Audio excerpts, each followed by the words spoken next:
I am Savvy Mike, and this is Savvy Reviews. And well, we have review for the newest movie to come out, not in theaters, but on your streaming service. Well, at least Netflix. And that's The Rip, starring Matt Damon and Ben Affleck. Now, I could be wrong, but the last time I seen Matt Damon and Ben Affleck together was in the movie Air. And everybody keeps saying that it's been so long since we seen them together. And yeah, he was indeed in Air. I'm like, no, Matt Damon and Ben Affleck been working together. It's been, what, 3 years? Y'all acting like it's been 10. And Air was a really good movie. How we just forget about that? But either way, Ben Affleck and Matt Damon, they've come together once again to not make a movie for Amazon, but this time make one for Netflix. And it's called The Rip. It's directed by Joe Carnahan, and it's written by Joe Carnahan as well, with Michael McGrail. And it stars Matt Damon, Ben Affleck, Stephen Wynn, Tiana Taylor as well is in this movie. And also another guy that I feel like is notable, but I don't think it's a spoiler telling you Kyle Chandler's in this movie, but Kyle Chandler, Green Lantern, Hal Jordan is in this movie. And let me be honest with you right now. As far as the good goes, Kyle Chandler is definitely part of that. Anytime I see this man, he plays one role and one role only. And I'm not even going to say what the role is. But if you know what Kyle Chandler is known for when you see him in the movie, then you could, oh, he's that, basically. But he does it well. He does it so well. It's like, you're like, is he that this time around? Maybe he is what he's supposed to be. No? Oh, never mind. Nah, he still falls into that same category, but he does it so well. Man, I love seeing Kyle Chandler when he pops up. So it's good to see him in this. And Ben Affleck and Matt Damon, they definitely came to work. I'm not even gonna lie. While Tiana Taylor and the other chick didn't really have much to do in this movie other than count money, Matt Damon and Ben Affleck and Stephen Wynn, at least, it held a lot of the emotional weight, and the acting as far as that was concerned was on their backs. And I mean, it's Matt Damon and Ben Affleck and Stephen Wynn, they can act, so they did a great job. And honestly, this story was way better than I was expecting it to be. Like, as it unfolded, as it played out, I'm gonna get into my overall thoughts. Like, I do have bad, but this movie was fun to watch. Like, I enjoyed myself watching this movie.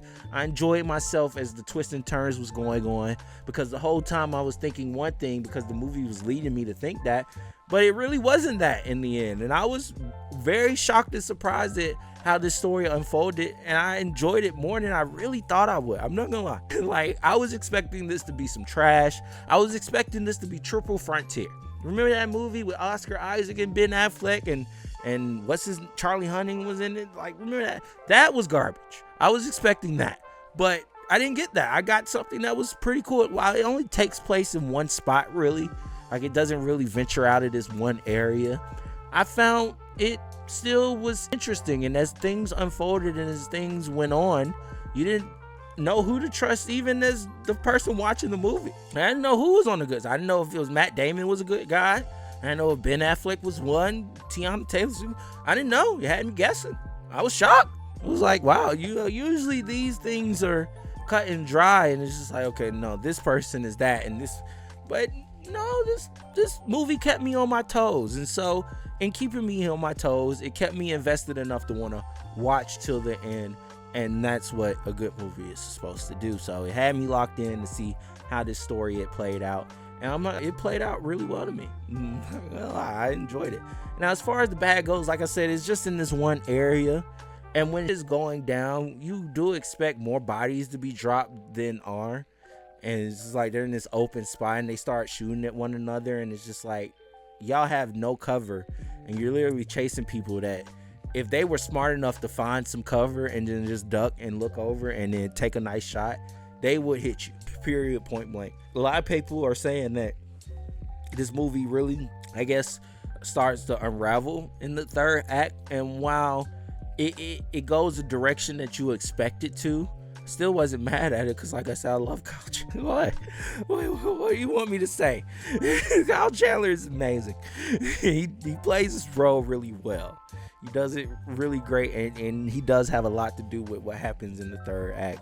So I wasn't upset at it at all, and I really enjoyed it. It's not a perfect movie. You know, it's a lot of shots that were really dark that you couldn't really see anything that was happening. You know, it's just a lot of choices that characters choose to make, that while it plays into how it ends, it just feels like a dumb decision to begin with. You know what I mean? But once you really find out, especially Matt Damon's character, once you really find out what his motivation is, it all starts to make sense, in my opinion at least. So while this couldn't be considered your run-of-the-mill average action movie, if somebody said, hey Michael, you want to watch The Rip, I'd say sure. It's not a bad watch, and as I would want to know how people thought as it played out, because it is pretty interesting, the clues that they drop and how the mystery unfolds.